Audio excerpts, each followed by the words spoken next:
Halo, assalamualaikum warahmatullahi wabarakatuh. Kembali lagi bersama saya Bang Mimin di channel Musik Official Story Crew 02. Dan jangan lupa subscribe juga channel baru Bang Mimin ya. Ayo bantu subscribe dong. Yang namanya Bang Mimin channel, linknya ada di deskripsi ya. Jangan lupa subscribe juga ya. Kali ini bersama Bang Mimin, Mimin akan membawakan The Story of Yechen lagi ya. Bab 4083 sampai 4089, yakni 6 bab. Jadi di mana cerita kemarin terakhir kalinya, ketua Y, keluarga Y, yaitu Ye Zhengquan ya lebih tepatnya, dia mendengar bahwa Song Wanting mengucapkan bahwa yang mensponsori pelelangan ini yaitu keluarga Y dan grup Di Hao dan keluarga Song. Dengan bangganya Ye Zhengquan mendengarkan ucapan Song Wanting. Langsung saja ke ceritanya tanpa panjang lebar. Sebelum itu subscribe channel kedua Mimin yaitu Musik Official Story Crew 02, dan subscribe juga channel Bang Mimin channel, linknya ada di deskripsi ya. Jangan lupa like, komennya juga jangan dilupakan itu. Bab 4083. Ye Zhengquan mendengar banyak bisikan di sekitarnya dengan jelas. Pada saat ini dia sangatlah bersemangat, sehingga dia tidak bisa menambahkannya atau tidak bisa menahan diri. Dia bersemangat bukan hanya karena setengah pil permajaan, tetapi juga karena perasaan diawasi oleh semua orang saat ini. Sebelumnya dari dunia luar, keluarga Ye telah memotong setengah dari harta mereka dan memberikannya ke istana Wanglong. Sehingga mereka jarang dibicarakan di luar, dan mereka jarang dihina atau bahkan diejek-ejek. Ye Zhengquan merasa sedih dan ingin menyatakan kepada seluruh dunia bahwa keluarga Ye tidak dianiaya oleh istana Wanglong. Sebaliknya, keluarga Ye langsung mengambil alih seluruh istana Wanglong. Namun dia tahu bahwa cicitnya yaitu Ye Chen tidak bermaksud membiarkan dunia luar mengetahui hubungan sebenarnya antara keluarga Ye dan istana Wanglong. Oleh karena itu, meskipun kata-kata seperti ini menghilangkan kebenciannya, dia sama sekali tidak berani mengatakannya kepada dunia luar. Mati lemas untuk waktu yang lama, sampai sekarang, biarkan Ye Zhengquan menemukan perasaan mengangkat alisnya. Karena itu dia secara alami sangatlah bersemangat. Pada saat ini, Vekeshin yang sendiri di dalam ruangan di lantai 2 tidak hanya terkejut tetapi juga bingung. Dia tidak bisa menahan diri untuk bergumam dengan suara rendah. Jika Ye Chen baru saja mengucapkan terima kasih kepada Ye Zhengquan untuk pelelangan ini, maka sama sekali tidak perlu mengeluarkan setengah pil permajaan, kan? Dengan situasi pelelangan saat ini, jika Anda langsung lelang setengah pil permajaan, dan saya khawatir seluruh adegan akan menindih, dan itu pasti pendapatan puluhan miliar dolar. Mengapa saya harus mengambil setengahnya untuk membayar kembali sedikit bantuan dari keluarga Y? Juga jika keluarga Y baru saja membantu mengadakan pelelangan ini, tampaknya bukanlah keluarga Y yang membantu Ye Chen, tetapi Ye Chen yang membantu keluarga Y. Bagaimanapun keluarga Y mampu menunjukkan wajahnya mereka di depan begitu banyak orang kaya raya ini. Aku tidak tahu berapa banyak orang yang kaya akan mencoba menjilat mereka di masa depan nanti. Tidak peduli bagaimana kamu melihatnya, seperti Ye Chen ingin menarik keluarga Y lagi. Mungkinkah Ye Chen memiliki hubungan lain dengan keluarga Y? Vekeshin bergumam sambil mengurutkan kening dan tidak bisa tidak merenungkan. Tapi saya telah dengan jelas menyelidiki keluarga Y sebelumnya. Meskipun Ye Chen juga bermarga Y, tetapi tidak ada bukti bahwa Ye Chen memiliki sesuatu dengan keluarga Y dari Yanjing. Terkait itu, apakah Ye Chen kerabat jauh dari keluarga Y atau cabang agunan dari keluarga Y tersebut? Namun, jika Ye Chen benar-benar cabang sampingan dari keluarga Y, maka kekuatannya terlalu kuat, kan? Belum lagi, dia akan bisa mendapatkan setidaknya lebih dari 100 miliar dolar dalam lelang pil tersebut di hari ini. Jika orang seperti itu hanyalah cabang sampingan, maka kepala keluarga Y harus membalikkan tubuhnya, bukan? Untuk sementara waktu, Vekeshin juga sedikit bingung dan bingung-bingung linglung. Pada saat ini, Ye Zhengquan yang sudah tua sudah berdiri di atas panggung. Menghadapi komentar lebih dari 400 orang, hatinya melonjak dan mendidih.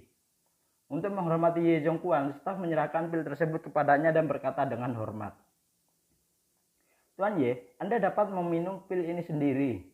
Ye Zhongguan tertegun sejenak. Lalu kembali sadar dan berkata dengan cepat, "Oke, aku akan melakukannya sendiri." Bagaimanapun dia dengan hati-hati mengambil setengah dari pil tersebut di depan umum. Sejak dia tahu bahwa Gu Yanzong telah pulih dari Hai Chundan dan lebih dari 10 atau 20 tahun lebih muda, Ye Zhongguan penuh dengan keinginan dan harapan untuk seperti dia. Sekarang dia akhirnya mendapatkan keinginannya. Dia sangatlah bersemangat. Ye Zhongguan memasukkan pil tersebut ke mulutnya dengan tangannya sendiri dan kemudian menutup matanya dengan tidak sadar ingin merasakan setiap langkah reaksi pil tersebut di dalam tubuhnya. Namun, pelepasan efek obat ini jauh lebih cepat daripada yang dia bayangkan dan dia sendiri tidak memiliki lesi yang membandel atau penyakit yang mematikan. Jadi setelah memasukkan pil tersebut untuk menyebar ke tubuhnya, ke seluruh tubuhnya, Ye Zhongguan hanya merasa bahwa kehangatan yang dibawa oleh pil tersebut ada di mana-mana. Tetapi dia tidak tahu transformasi seperti apa yang dialami saat ini. Lebih dari 400 orang di antara hadirin terkejut menemukan bahwa beberapa rambut perak Ye Zhongguan yang sudah putih telah berubah menjadi hitam lagi dengan mata telanjang mereka sendiri. Dan kerutan dalam kulitnya mulai memudar dalam sekejap mata. Bintik-bintik penuaan di wajahnya juga tampak terpesona dan dengan cepat memudar juga. Ini benar-benar memutar kembali waktu yang sudah hilang. Hanya setengah dari pil itu yang memungkinkan Ye Zhongguan menemukan keadaannya 10 tahun yang lalu, dari seorang laki-laki tua dengan rambut putih hingga seorang lelaki tua spiritual dengan rambut abu-abu dan penampilannya yang sangatlah elegan dan kuat. Dan kemanjuran pil tersebut setengah ini juga membuat lebih dari 400 orang di tempat kejadian mengatur ulang kognisi mereka tentang pil tersebut sekali lagi. Sebuah diskusi panas meletus di antara hadirin semua. Ya Tuhan, ternyata setengah pil peremajaan sangatlah kuat. Ye Zhongguan saja ini terlihatlah setidaknya 10 tahun lebih muda, bukan? Luar biasa, ini benar-benar luar biasa. Hanya setengah pil peremajaan memiliki efek seperti itu. Bukankah seluruh pil akan melawan langit? Tak perlu dikatakan lagi, jika Anda meminum pil tersebut dengan cara utuh, Anda pasti akan 20 tahun lebih muda. Ya Tuhan, bagaimana bisa ada obat ajaib seperti itu? Itu bisa mengembalikan orang yang ke masa lalu. Aku bahkan mulai bertanya-tanya, apakah aku punya mimpi yang panjang untuk saat ini? Keempat pil tersebut tadi pada dasarnya digunakan untuk penawar untuk mengobati penyakit karena bobotnya yang kecil dan gejalanya meningkat secara signifikan. Tetapi itu tidak mencerminkan keajaiban kembalinya pil tersebut ke masa muda kalian. Sekarang semua orang akhirnya menyaksikan tempat paling ajaib di pelelangan ini, yaitu kembali ke masa lalu. Dan perubahan besar Ye Zhongguan yang terlihat dengan mata telanjang juga membuat mereka yang ingin bersaing untuk mendapatkan yang terakhir, kepercayaan diri dan keinginan untuk pil tersebut menjadi lebih kuat. Sementara Fei Jianzong sangatlah menginginkan pil tersebut. Dia juga harus mengakui bahwa pelelangan ini hanya membuat psikologis orang-orang kaya menjadi ekstrim. Apakah itu perumusan aturan pelelangan atau ritme yang merangsang selera semua orang yang selangkah demi selangkah. Para taipan ini digenggam dengan kuat selangkah demi selangkah. Ketika dia melihat bahwa Ye Zhongguan meminum setengah pil tersebut dan itu memiliki efek seperti itu, dia langsung berpikir tanpa sadar jika Ye Zhongguan hanya mengambil satu pil utuh, efek magisnya seperti yang akan dimilikinya. Mungkin alih-alih memutih rambutnya, sebagian besar rambutnya akan berubah menjadi hitam lagi. Dan usianya tampaklah bukan dari 80 hingga 70, mungkin dari 80 hingga 60. Mundur 20 tahun lagi lebih muda. Dan Fei Jianzong tidak berpikir, bagaimana jika dia meminum seluruh pil itu sendiri? Mungkin dia tidak akan lagi menjadi orang tua yang sekarat di usia 90-an lagi. Tetapi orang tua yang sehat yang terlihat seperti berusia awal 70-an seperti Ye Zhongguan di atas panggung yang sekarang. Pada saat ini keinginannya untuk pil tersebut telah mencapai batasnya dan menjadi terobsesi. Selain dia, Hou Yuanzheng dan Bernard Arnold juga memiliki pemikiran yang sama dengannya. Dan Fei Jianzong saat ini mulai serius menganalisis kedua pesaingnya. Ketika dia mengelurkan tangan kirinya, dia memikirkan Bernard Arnold yang bergumam dengan suara yang sangatlah rendah. Orang ini hanya bernilai lebih dari 100 miliar dolar dan saya memaafkannya bahwa dia tidak dapat menghasilkan terlalu banyak uang. Dia seharusnya tidak bisa bermain dengan lebih dari 80 miliar, bukan? Tidak ada yang perlu ditakuti dari dia. Segera dia merentangkan tangan kanannya dan apa yang dia pikirkan dalam benaknya adalah Hua Yuanzheng nomor 99. Dan dia terus bergumam, kekuatannya tidak terduga. Jika dia benar-benar keluar dari untuk bersaing denganku, aku pasti tidak akan melakukannya menjadi lawannya. Tetapi jika saya ingat dengan benar, dia belum berusia 50 tahun. Ini dia belum cukup umur untuk meminum pil tersebut. Setelah mengatakan itu, dia sedikit merenggangkan alis dan berpikir pada dirinya sendiri. Kurasa dia datang ke sini kali ini mungkin hanya untuk mengetahui kebenaran pil tersebut. Dan jika dia ini masalahnya, maka aku tidak perlu khawatir soal dia. Pada saat ini, staf mengirim Ye Zhongguan ke 10 tahun lebih muda kembali ke kursi VIP-nya. Song Wanting berkata, tuan-tuan dan nyonya-nyonya, apa yang akan terjadi selanjutnya? Akan ada putaran terakhir dari lelang kita malam ini. Juga satu-satunya pil permajaan di seluruh lelang malam ini. Seluruh pil permajaan terakhir adalah akhir dari seluruh pelelangan malam ini. Semua orang sangatlah menantikannya. Meskipun kebanyakan orang tidak memiliki kualifikasi untuk bersaing mendapatkan pil tersebut, mereka juga ingin melihat siapakah pemilik kekuatan untuk menerima pil ini. Selain itu, mereka juga ingin melihat efek magisnya, seperti apa yang akan dibawa seorang jika dia mengambil dan meminum seluruh pil itu secara utuh di depan umum. Segera setelah membawa seluruh pil permajaan, Song Wanting menunjukkan ke pil permajaan tersenyum dan berkata, pil permajaan terakhir memiliki harga mulai dari 10 miliar dolar. Dan harga minum naik atau pertawaran menjadi yaitu 100 juta dolar. Yang tertarik silakan mulai menawar sekarang. Begitu dia selesai berbicara, Bernard Elnor mengangkat tangannya dan berkata, saya akan membayar 50 miliar. Bernard Elnor juga sangatlah jelas dalam hatinya bahwa seperempat telah terjual seharga 38 dan harga transaksi seluruh bagian ini seharusnya puluhan miliar. Jadi dia langsung menyebutnya 50 miliar. Pemanasan dulu. Setelah menunggu sesamping malam ini, Fei Jiansong akhirnya menunggu pil ini untuk berbicara langsung, saya akan membayar 60 miliar. Bernard Elnor berbalik dan melirik ke arah suara itu. Dia orang kaya teratas dalam barang-barang mewah, selalu aktif di Eropa, dan aset serta bisnisnya juga terkonsentrasi ke Eropa. Yang tidak terlihat oleh Fei Jiansong, seorang pria Amerika Utara. Orang kaya itu tidak mengenalnya. Melihat orang tua itu memanggil 60 miliar, dia segera berkata, saya akan membayar 62 miliar. Fei Jiansong berpikir bahwa bocah lelaki tua ini dapat menghadapinya selama 2 putaran dengan satu naikan harga 10 miliar. Tetapi dia tidak berpikir bahwa dia akan menarik pinggulnya sedikit ketika dia bangun. Jadi dia tersenyum sedikit, mengangkat tangannya dan berkata, untuk menebus 700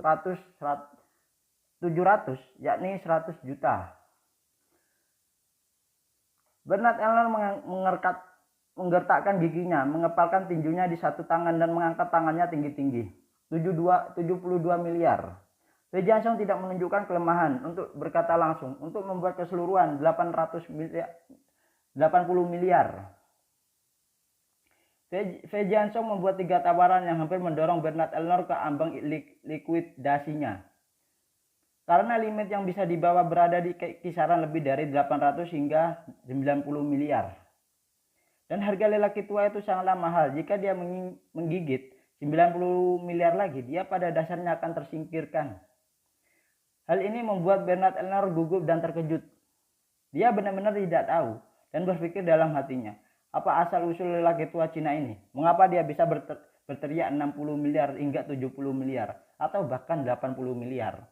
Berturut-turut tanpa mengubah wajahnya. Begitu banyak uangkah dia?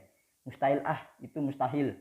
Kenapa aku tidak pernah mendengar tentang dia atau latar belakang dia? Pada saat ini Song Wanting berkata, nomor 035 menawar 80 miliar. Apakah ada orang yang lebih tinggi menawarnya dari dirinya? Bernard Elnor tiba-tiba sedikit tidak mengerti dan dia tidak yakin apakah lelaki tua itu menggertak atau emang benar. Jika pihak lain menggertak ketika pembayaran dilakukan dalam beberapa saat, selama dia tidak bisa membayar, pil tersebut secara alami akan diberikan kepadanya kali ini. Namun dia tidak berani menaruh semua harapannya karena jika pihak lain benar-benar bisa membayar, bukankah dia akan menyesalinya? Tepat ketika dia masih ragu-ragu apakah akan melanjutkan penawaran atau tidak, seorang pria parubaya di antara kerumunan mengangkat tangan dan berkata, "Saya akan menawar 90 miliar." Begitu kata-kata ini keluar, semua orang menoleh untuk melihatnya. Orang yang berbicara itu adalah nomor 99, Huo Yuanzheng. Melihat tawaran Huo Yuanzheng, Fei Jianzhong tiba-tiba menggerang dalam hatinya. Saya pikir dia ada di sini untuk mengeksplorasi kebenaran. Tetapi ternyata saya tidak pernah berpikir dia benar-benar mengajukan penawaran. Huo Yuanzheng juga melihat tatapan Fei Jianzhong. Saat ini matanya bertemu. Dia melihat tangannya dan sedikit mengangguk. Fei Jianzhong tahu bahwa yang dimaksud pihak lain sebenarnya adalah untuk menembus kesalahannya sendiri. Artinya secara umum adalah, "Maaf, saya tersinggung." Fei Jianzhong merasa abu-abu dan malu saat ini. Dia tahu betul bahwa begitu orang ini memulai menawar, dia tidak punya peluang untuk menang sama sekali. Jadi sebagian orang penatua dia juga membungkukkan tangannya kepada Huo Yuanzheng dan bahkan membawa beberapa doa di matanya. Artinya juga sangatlah jelas. Bagaimanapun saya berusia 90-an dan saya akan mati. Melihat semua orang yang sudah saling kenal, saya harap Anda dapat mengangkat tangan dan memberi saya kesempatan ini. Kemudian dia mengangkat tangannya dan berkata, "Aku akan memberimu 100 miliar. Begitu kata-kata itu jatuh, Huo Yuanzheng mengangkat tangannya lagi dan berkata dengan jelas, 111 miliar. Tepat, itu sudah digoreng. Ada banyak orang yang kaya memiliki kekayaan lebih dari 100 miliar dolar dalam daftar Forbes-nya, dan masih banyak lagi yang tidak ada dalam daftar Forbes. Namun mungkin hanya segelintir orang yang bisa menghasilkan uang tunai 110 miliar dalam daftar Forbes. Semua orang berspekulasi tentang asal-usul nomor 035 dan nomor 099 ini. Pada saat ini Bernard Elnor yang mengenakan nomor 016 benar-benar pingsan pada saat ini juga. Meskipun di atas kertas dia adalah orang yang terkaya dari semua pesaing malam ini, tetapi dia tidak pernah bermimpi bahwa pil permajaan terakhir baru saja mulai menebak selama 1 menit dan dia langsung diperas dari urutan pesaing tertentu. Keputusan dan penyesalan hampir membuatnya ambruk di tempat. Jika saya tahu itu seperti ini, bahkan jika kuartal terakhir dari lelang 50 miliar dolar tidak akan ditunda sampai sekarang, itu akan dinyatakan keluar dari kompetisi. Di dalam ruangan VIP, Fei Kexin juga terpana. Dia tidak melihat wajah Huo Yuanzheng, tetapi dari momentum penawaran Huo Yuanzheng, dia bisa melihat bahwa 111 miliar dolar tidak berarti apa-apa bagi orang ini. Akibatnya kakek Fei Kexin akan sedikit kesulitan jika ingin mendapatkan pil ini. Tidak hanya Fei Kexin yang terkejut, tetapi Ye Chen juga terkejut. Dia selalu curiga bahwa Huo Yuanzheng pada nomor 99 memiliki latar belakang yang sangatlah bagus, tetapi dia tidak berharap itu tidak terduga. Ini juga membuatnya semakin penasaran siapa Huo Yuanzheng ini sebenarnya. Dan pada saat ini di lapangan Fei Jianzhong mengangkat tangannya dan berkata 120 miliar. Dia telah lama memahami cara bidang Asura ini beroperasi hari ini, membuat sekelompok Taipan sekarat mati-matian berlomba-lomba untuk mendapatkan kesempatan untuk hidup kali ini. Ditakdirkan untuk menghancurkan langit dan harga, karena 100 miliar tidak dapat menghentikannya, kemudian meningkatkan anggaran dengan singkatnya. Sama sekali tidak boleh menyerah, karena sekali menyerah berarti menyerah hidup dan memilih mati. Dan dia akhirnya mengantar pesaing dengan kenaikan harga tidak kurang dari 10 miliar. Setiap penawaran, Huo Yuanzheng tidak mengubah wajahnya dan terus mengangkat tangannya hingga 130 miliar. Terjadi kegemparan. Saya pikir Bernard Elnor adalah orang besar malam ini, tetapi dua orang Cina itu bersaing dan langsung melemparkan Bernard Elnor dari langit dan didiskualifikasi dari penawaran. Seluruh kekayaan bersih Bernard Elnor sebenarnya hampir mendekati 170 miliar. Dan pil permajaan ini pada dasarnya disebut 80% dari kekayaan bersihnya. Apalagi pesaing belum usai. Fei Jianzhong tampak muram dan terus mengangkat tangannya hingga 140 miliar. Setelah berbicara, dia menoleh untuk melihat Huo Yuanzheng, wajahnya penuh dengan ketidakpahaman. Huo Yuanzheng juga agak malu untuk dilihat oleh Fei Jianzhong. Bagaimanapun dia masih tahu situasi Fei Jianzhong dengan relatif baik dan tahu bahwa dia akan segera mati. Namun setelah ragu-ragu sejenak, dia mengangkat tangannya dan berbicara, "Saya 150 miliar. Adegan itu bahkan lebih mengejutkan lagi. Di mata mereka, metode penawaran ini seperti pertarungan antara dewa dan dewa lainnya. Pada saat ini Fei Jiansong hampir muntah darah. Meskipun keluarga Fei memiliki aset ratusan miliar untuk melanjutkan umur panjang keluarga, sebagian besar dana telah diinvestasikan dalam industri jangka panjang dan perwakilan keluarga dengan firewall yang sangatlah ketat. Di beberapa industri jangka panjang dibutuhkan investasi berkelanjutan selama beberapa dekade untuk menghasilkan keuntungan dan berkelanjutan bagi generasi mendatang setelah beberapa dekade untuk keluarga Fei. Kepercayaan keluarga adalah jumlah besar uang yang diinvestasikan prinsipal tidak pernah diambil, dan hanya keuntungan yang dihasilkan oleh prinsipal yang digunakan untuk terus memelihara keturunan mereka di keluarga Fei. Keluarga Fei memiliki ratusan miliar dolar dan perwakilan keluarga yang telah tersebar di berbagai negara bereputasi tinggi di dunia. Perwakilan keluarga ini dapat meminjam bahwa selama 5 anggota tetap, Perserikatan Bangsa-Bangsa tidak bangkrut dan manusia tidak pergi punah, keturunan keluarga Fei tidak akan pernah kekurangan uang. Tetapi karena ini, uang tunai yang dapat diperoleh seluruh keluarga Fei tidak lebih dari 200 miliar dolar. Jumlah uang ini hampir luar biasa tinggi di mata orang biasa, tetapi di hadapan buaya raksasa top dunia ini, itu hanya sepotong kecil daging.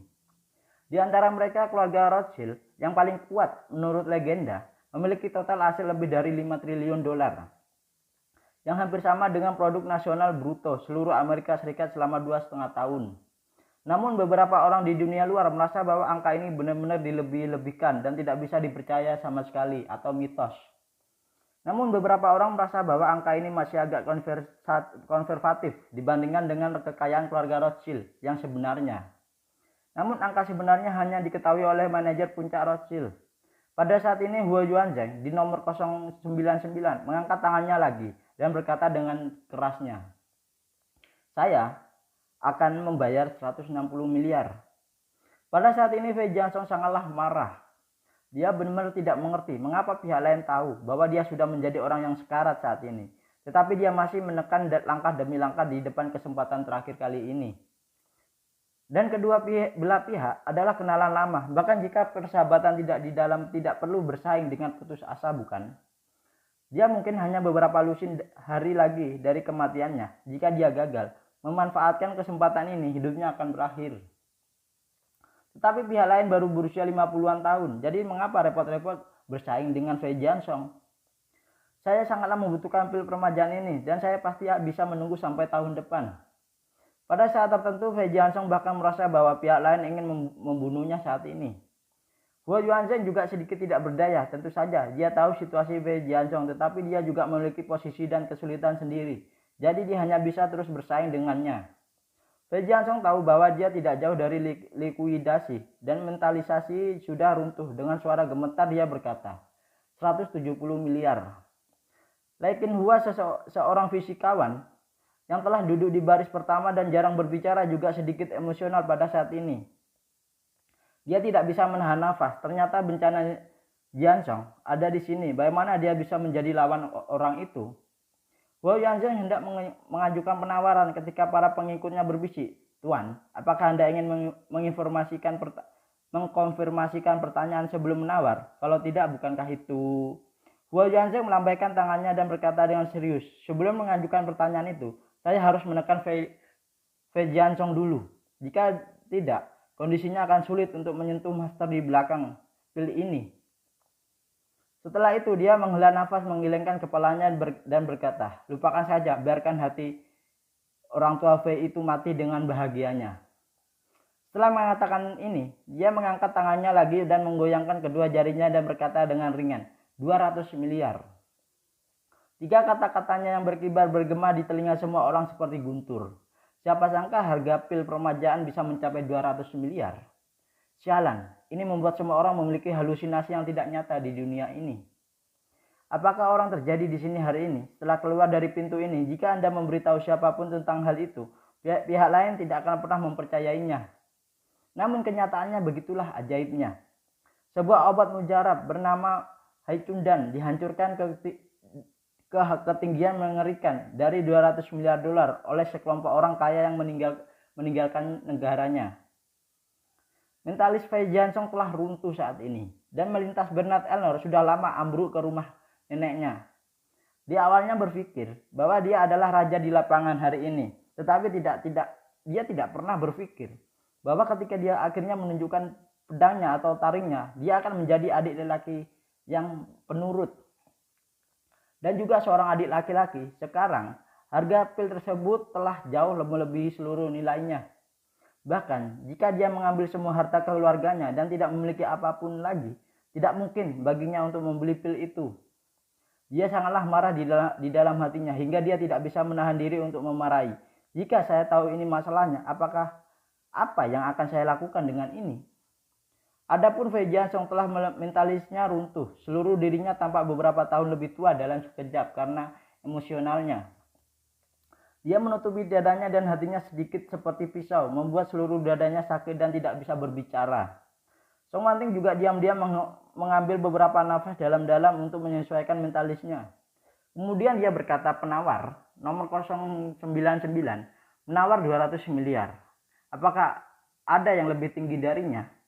Bagaimanapun matanya tampak sadar menatap Fei Jiansong. Lagi pula setelah harganya melebihi 100 miliar dolar, itu hampir menjadi pertempuran di antara mereka berdua. Fei Jiansong sangatlah menderita. 200 miliar dolar baginya hanya sedikit lebih dari 1/5 dari harta keluarganya. Namun dia sudah mencapai batas uang tunai yang bisa dia bayar dan dia cairkan. Selain itu, keluarga Fei tidak akan memesan begitu banyak uang tunai sama sekali.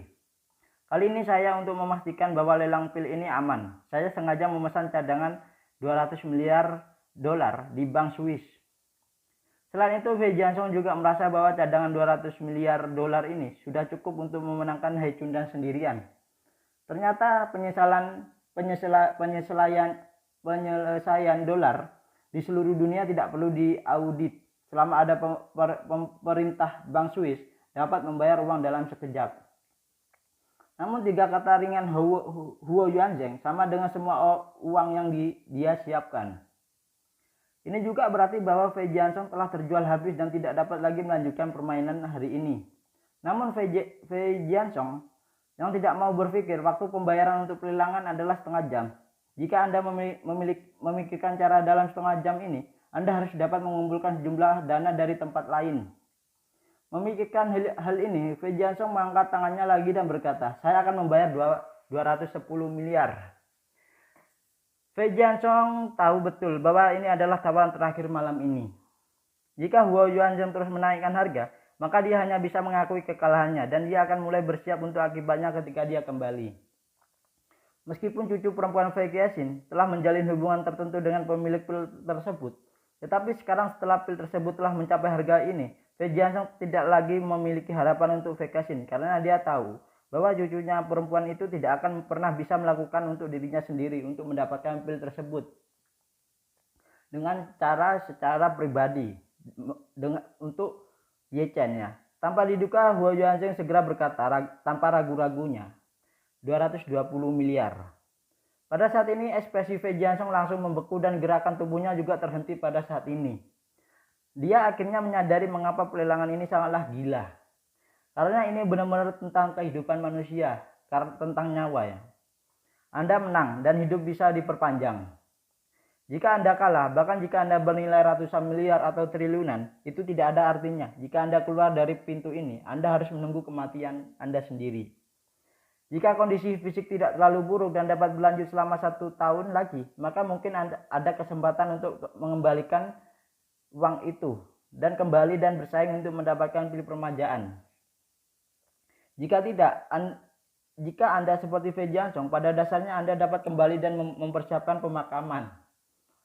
Song Wanting memandang Fei Jiansong saat ini dan bertanya, nomor 035, apakah Anda ingin terus menawar?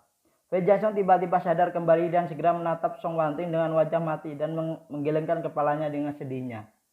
Saya menyerah. Dia tahu bahwa dia telah kalah.